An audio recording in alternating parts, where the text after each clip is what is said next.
would Russia do if we launched more Tomahawk missiles after a chemical attack on Syria?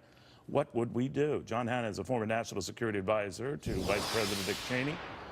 What do you think we'd do?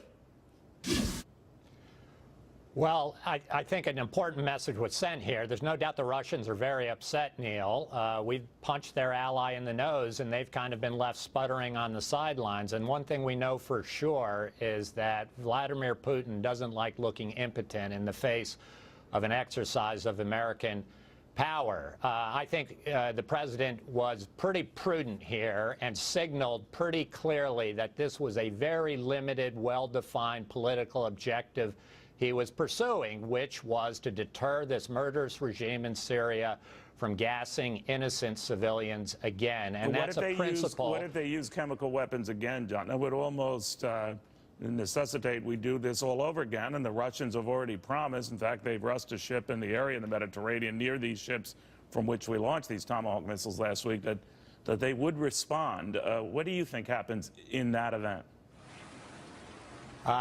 Well, I think the president is then going to face a very difficult choice. But my guess is if Assad again decides to use sarin gas or VX nerve agents, the United States is going to have to respond again, hopefully with the entire world behind us. I'm afraid we're going to have to call Putin's bluff. At the end of the day, I do not believe Putin wants to go to war with the United States, especially in defense of the indefensible, which is this murderous regime's gassing of innocent men, women, and children. And that is a principle that the Russians themselves have repeatedly pledged to uphold in international treaties.